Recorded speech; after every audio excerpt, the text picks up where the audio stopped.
Hey, my name's Anthony. My name's Alex. And we are the PTA Podcast.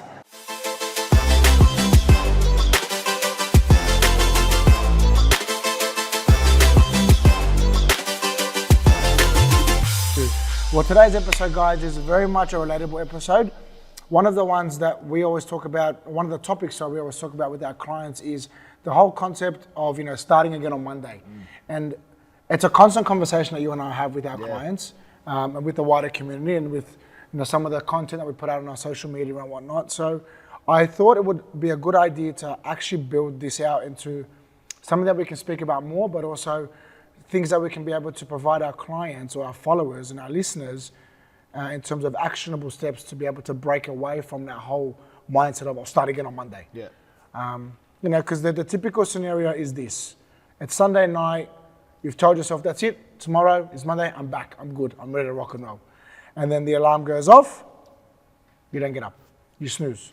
And then Thursday comes, and then you're on that repeat kind of thought pattern again where it's like, all right, I'm gonna start on Monday again, but you're literally back at square one every single week. Yeah. And before you know it, 3, 4, 5 months passes and nothing's happened, right? I've been there in the past because I was severely burnt out. And I thought, yeah, Monday I'm gonna start again. But the problem with that is there's this all or nothing mindset or all or nothing approach that comes with that. And that's where I feel like people are setting themselves up to fail. Because one of the biggest things that we tell all of our clients is don't aim for perfection, aim for Progress, or aim for consistency, right? And that, consistency outweighs intensity all the time. So based on that, it's this constant kind of cycle that always happens, right? It's the all or nothing approach or the all or nothing thinking. And if the people think that if they can't do it perfectly, then there's no point in doing it. And they use, they use what we term as punishment-based motivation. Yeah. Have you ever heard of that? Yeah. So with that, it's, trying to fix your body rather than trying to look after your body. Training because you're using training to fix something that you hate about yourself, as opposed to using exercising to rebuild a version of yourself that you're going to be more proud of than you already are. Goes back. I think goes back to the intention behind why they're doing what they're doing in the first place.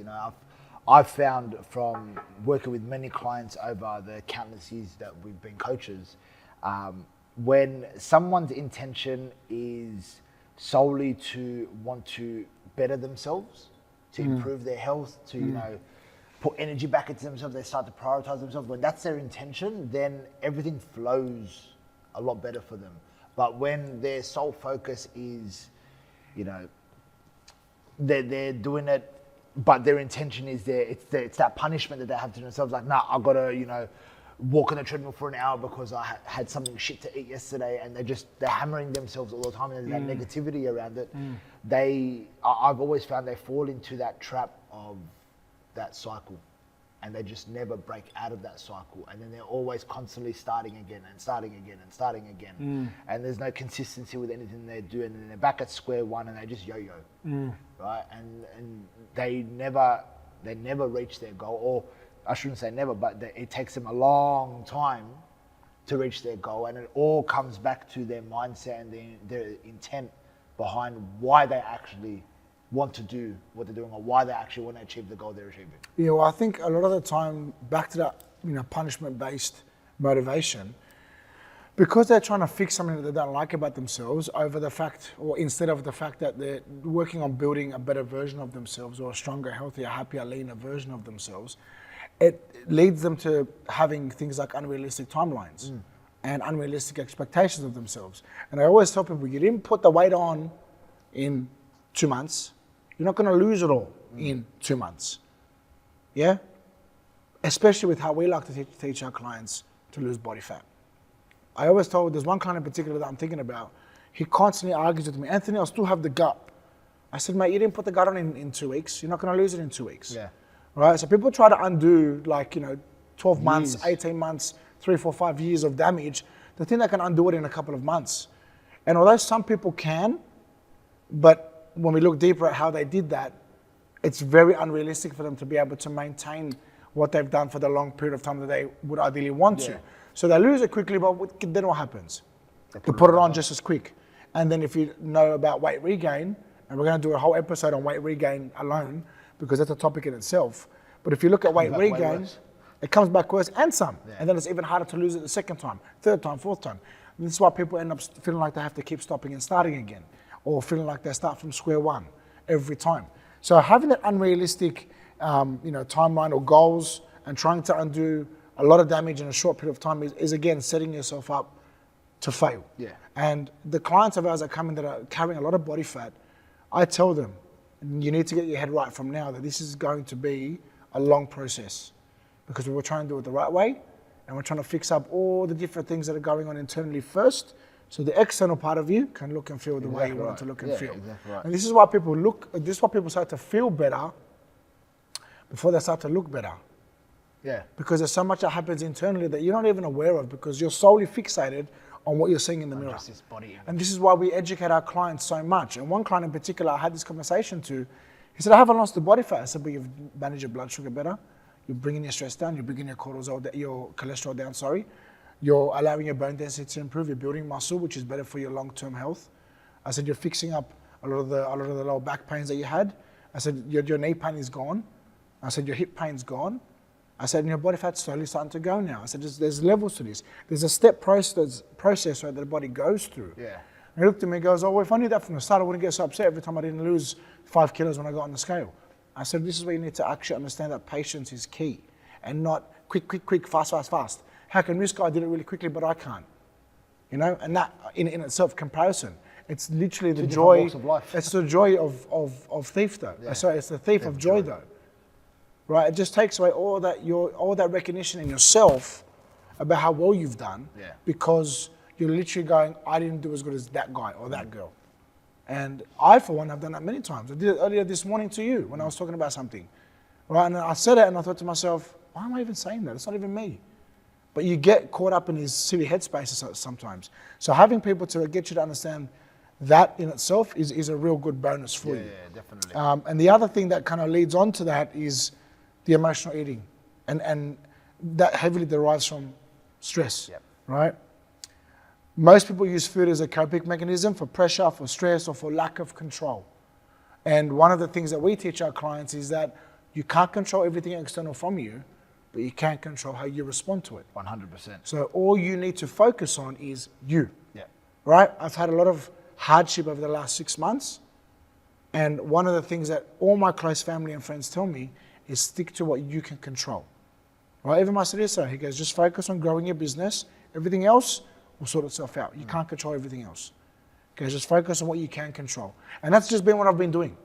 And it's the only thing that kind of gets me through is that thought pattern of stick to what I can focus. So focus with what I can control and just work at making that the best in that I can. 100%. And in the realm of fat loss, so many people get caught up in all these other different weird, crazy things that they shouldn't be. But when you see so many things on social media, what do you expect people to do? Definitely. And then we get the questions of, Anthony, is this working for me? Anthony, is this the right thing to do for me? Should I be doing this? Should I be Anthony, I doing read that? this on TikTok, or saw this on TikTok. I read this on LinkedIn, or my friend sent me this off another Facebook group or another Facebook page. And I think to myself, how do we break away from the noise? Right? And this is where we always talk to our clients about what they need. Yeah? Now, there are a couple of clients that I want to talk about with some of the great testimonials and share a little bit of their story about how our approach has helped them. But can you think of any off the top of your head? And there's probably one that you worked with in particular on our 8-week challenge. She has had an amazing transformation since she started. And she's done 2 challenges with us since she's been with us. Yeah, there is. She's done an amazing, she came to us from being at, or trying other, challenges and being at different gyms and whatnot. And she came to us just with the sole focus of just wanting to lose the weight, but like we just spoke about, creating something sustainable for her, right? She always found that when it came to losing a bit of weight regain would occur because no one actually educated her properly on how to keep it off, right? And so she just completed her 2nd challenge with us now, and she came to us, weighing, from memory, I think it was about 170 117 kilos to be exact, maybe just over 117 kilos. At the start, yeah. At the start, this is the start of the first challenge, right? She's now completed 2 8-week challenges, so that's 16 weeks in total, and we pretty much just got out of triple digits. There you Right? go. And just got out of triple digits with having a degree of flexibility with everything that we're doing. And what do I mean by that? She had work events where, Christmas parties. She had family events on, weddings, christenings, all that type of stuff. She had gone away twice throughout the beginning of January and now as well. And then with that, she's also away now on holidays also, right? And through every single event that we had on, whilst the challenge was also on as well, she maintained everything that she needed to do. She stayed in control of what she could control. She and I helped her and I educated her on, how to track her calories properly so she could have a degree of flexibility, but also not fall into the trap of when the weekend comes, you destroy yourself and then you lose out on all that hard work that you've put in the week and you've got to restart again on Monday and then you fall into that mental trap of, I fucked up over the weekend, what's the point? And all that, none of that occurred because of the fact that we had a goal, we had a plan, we stuck to the plan. It wasn't an overnight success. It was a lot of hard work that we've put in over the last 16 weeks with the 2 8-week challenges that we've done together. And obviously in between that 8-week challenges as well. I was going to say, just even after in between those the 8-week challenges as well. So the gap between finishing the one at the end of last year and then starting the one that it started in May. This one? End of May. The This last one one or we the just one finished. before? The one that we just finished started at the end of May. What are we, July? Yeah.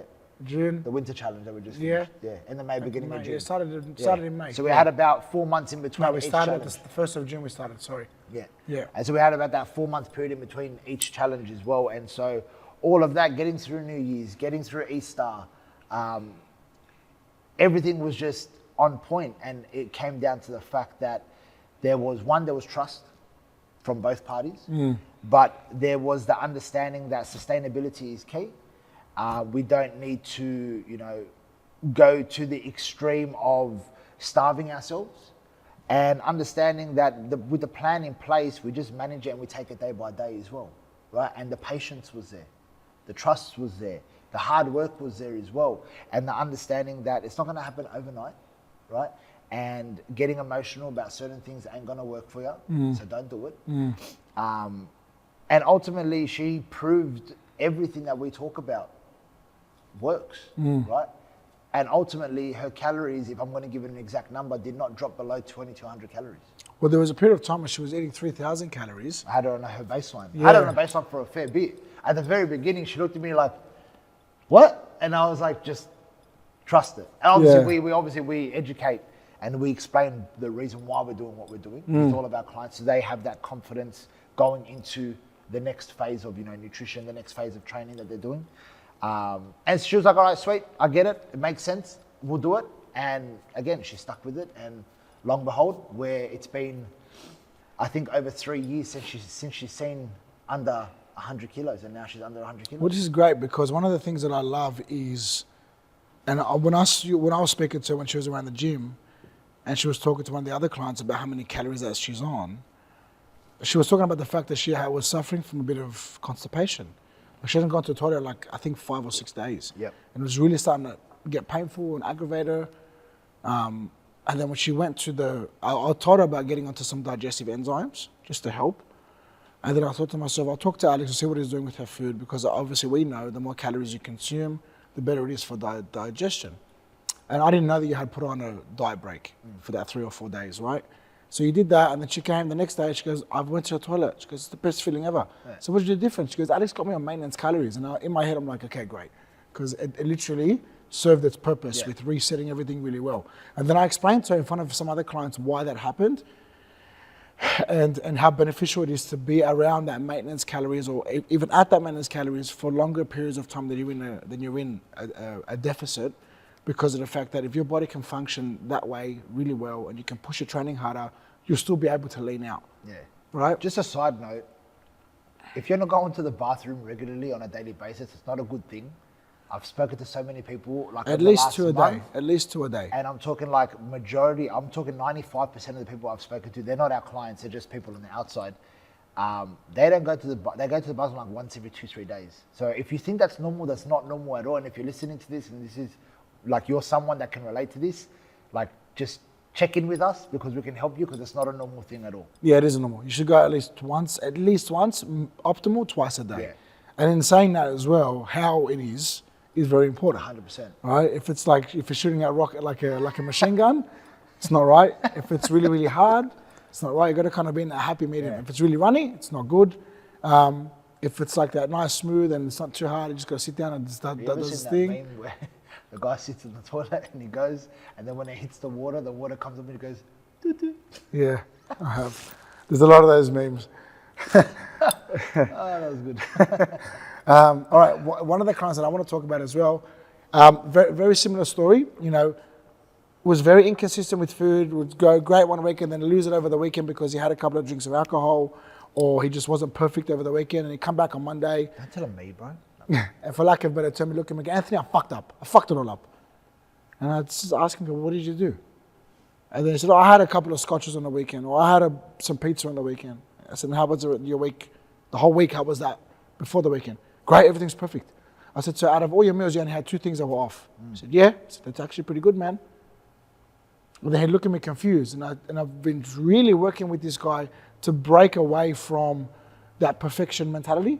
And it's the biggest reason why he's never gotten progress. Yeah. Because I can't be perfect like this forever.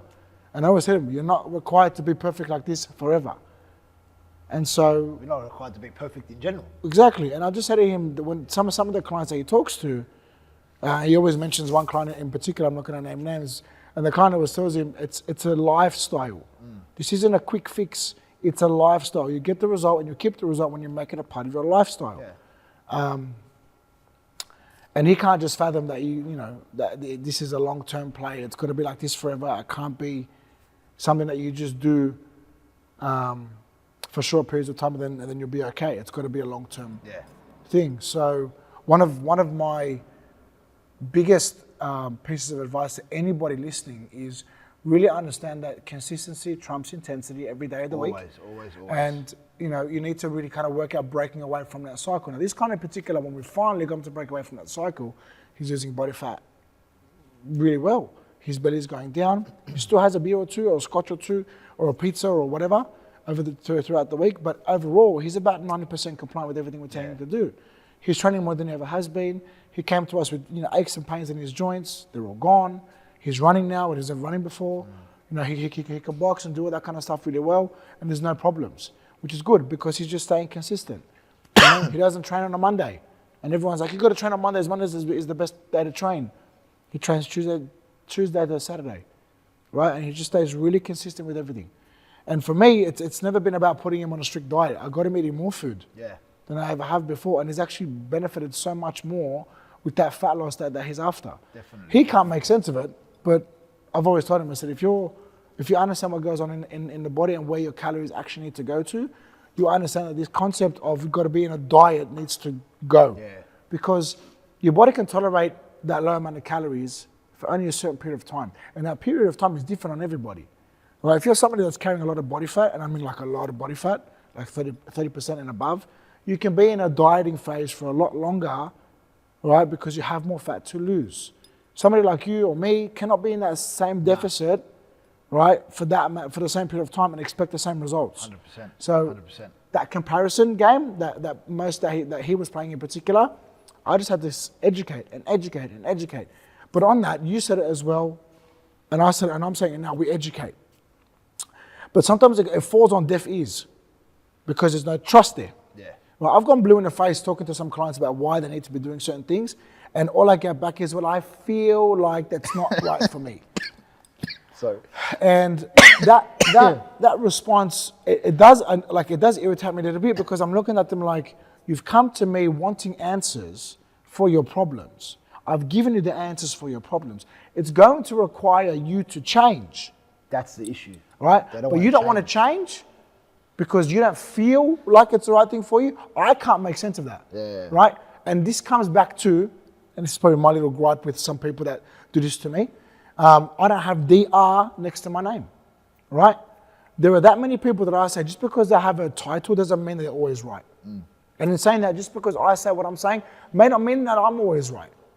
But for 200 people that we train here, and we're right with everybody, clearly something I'm doing is working. Yeah, 100%. Right? Clearly something that we're doing is working. 100%. Okay, and we're understanding two things in particular: how the physiology of the body works, but also how the psychology of the body works, and and we've married the two together really well, right? So those kind of clients that just sit there and say, "I don't feel, I don't think, I don't know," and I want to just put up all these, hurdles for me to jump over.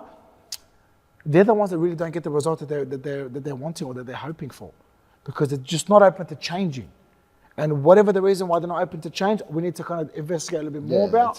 Because I hate seeing people come in and bust their ass here and not get the changes they deserve because they're being stubborn to what they need to change. Yeah, I've hit so many people with so many blunt facts about nutrition or supplements or lifestyle or stress or eating. Like the biggest argument I have with clients is about you need to eat more food. Yeah, but I'm going to put on weight. That doesn't mean that you're putting on fat though. Yeah. We have clients with arthritis who refuse to eat more food. We've got clients with significant cortisol problems, and you can just tell by all the belly fat they have here, and they're just resisting to the fact that supplementation is going to help them. Yeah, 100%. And I look at them like, come on though. Like there's got to be something that you need to, there's got to be something that I've got to crack with you to get you to understand that you need to make some changes. Not 1,000, 1 or 2 things, which will have a beautiful domino effect on everything else that you're trying to work on in a positive way, right? And I get frustrated because I guess I'm just passionate, right? And I want to see these clients achieve whatever they want to achieve and more, because I know what the human body is capable of when you just provide it with the right environment for you to be able to flourish. Yeah, and look, it's sad as well because I think there's a lot of people get so caught up with so much or so many different opinions and so much information. It's like I feel like in this day and age, it's a bit of an information overload. Because there's so many different things coming out on a daily basis, and everyone's constantly on these things and scrolling and TikTok and Instagram and Facebook, and this bloke says this and this PT says that and this doctor says this and this professor says that, and sometimes I empathize with people because they sit there and in our heads, because we're in the industry, we're not perfect and we don't know everything, but we know a fair bit. And we've been around the block to understand a fair bit as well. But the average Joe Blow who's a brickie, it's not his job to know the human body like us. And so when they come in and they have that wall up and they're questioning and whatnot, like a part of me empathizes with them because it's like, you've been told a whole lot of shit that's completely wrong. And some people have convinced you of the wrong stuff. Yeah, they probably had their trust broken by other people who are probably in the same industry as us, so then they just put all of us under the one kind of umbrella for the fact of, they may not know a lot because they're only PTs. Yeah. But if you see what we study on top of our PT course, we have the equivalent education of someone that's gone to university. Yeah. And I'll say that boldly, right? Very boldly, because I do. Do you get what I mean? I've seen what they study at university. I've done the same thing. I know I've done it with the way that they do it, where it's like, there's a course and you're tested. I know the same knowledge though, and I've applied it and got 100%, results. 100%. And this is where now that obviously that trust needs to come into it, but also I always encourage the client or the prospect that we're speaking to, look into what we actually preach, what we educate. Speak to our clients. Look at our testimonials, our results. And just understand that what you've done over the last 10 years before you walked into these doors is the whole reason why you walked into these doors in the first place. Because if what you were doing was working, you wouldn't have walked into these doors. Exactly right. And some clients as well, or people that I've spoken to in the past, they've come in with their reservations, and then they've slowly started to open up and trust. And then only when they fully commit and when they fully trust, that's when the magic then I've seen these tremendous results. That's when the magic Like the reason why your client that you use and my client that I used with as the examples were able to get great results is because first and foremost they trusted our judgment and trusted our advice. 100%. And that allowed me to not have to worry about arguing with them about certain points, and just gave them what they needed to do and then explained to them why it's important to them. Definitely. And how we can get them moving forward. Definitely. Do you get what I mean? And so just to kind of finish up, how do we get people to break that cycle, right? How do we get people to sit there and go, you know what, I don't have to be perfect with this. I don't have to kind of, make myself start on Monday every week. What are some easy, actionable things that they can do to be able to break that cycle and just still feel like they're making momentum even though they're not perfect? Yeah, look, my biggest one is getting the individual or the client to understand how to track calories. I love it, and it's because of the fact that it allows the individual to have a degree of flexibility. With that degree of flexibility, they can go into, like I spoke about with the client I was mentioning, events, or even go into the weekend and have control over what they're eating, how much they're eating, right? On top of that, just to go beyond tracking calories, just having a plan. Don't go into your health and fitness journey without a plan. And this is why coaching is such a big thing in this day and age now. People are actually looking for PTs and coaches to assist and to help them, because everyone's getting to that point where it's like, I don't know what I'm doing, man.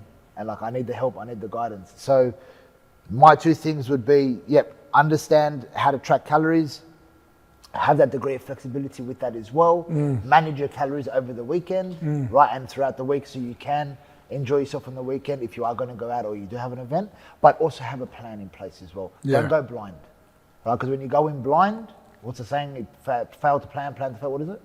When you fail to plan, you're planning to fail. When you fail to plan, you plan to fail. So you don't want to go into it blind and just fall flat in your face, and then Monday comes and you're like, fuck, I'm back at square one. Shit, what do I do now? And then it's a repeat cycle all over. Yeah, exactly right. I like that. I'm going to add to that. I'm going to say that, having some kind of accountability plays a big role on top of having that plan for yourself. 100%. So yes, having a coach to keep you accountable, but also having your own support system that keeps you accountable as well. So at home, no one's going to tell me what I can and can't eat. No one, right?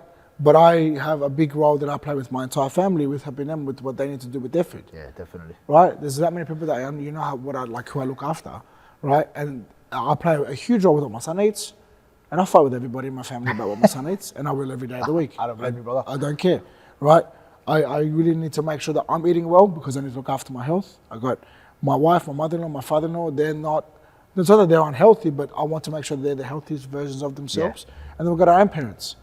Right, so for me, it's very important to have accountability wherever I am. So they keep me accountable, I keep them accountable. Right? I have my own coaches who keep me accountable as well, and then I even have my business and my clients that keep me accountable too, because I need to show up for them and be the best version of myself for them every day. And a lot of what I do every day with my energy, with my thought patterns, with my headspace, is heavily affected by what I do with my lifestyle. So having accountability is really important. The other thing I want to add to that is that we need to stop aiming for that start again approach. I've been a culprit of that. I'm sure you have. A lot of our clients have. Yeah, I used to be a culprit of that. A lot of the wider community has. And it's like, we need to cut that out, because if you do something that is off plan, that's okay. Like, just own it, accept it. Yeah. And then move forward from that. Because if you actually look at understanding that one or two things that are off plan are not going to derail all your hard work, you got nothing to worry about. 100%, man. 100%. You got nothing to fear. Do you get what I mean? And I think it's a huge thing to make important, which will allow people to continue to build on top of their momentum that they're trying to build for themselves, and actually see themselves making progress in the next 6 to 12 to even 18 months. 100%. Right? And the last takeaway when it comes to this kind of framework that we're trying to put together for everybody is, consistency beats intensity every time. You don't need to start again on a Monday. You just need to keep going, even if you're not being perfect. Yeah. All right, that's, I think, what we're going to finish up with. Thank you for tuning in. We definitely appreciate the support. Thank you, guys.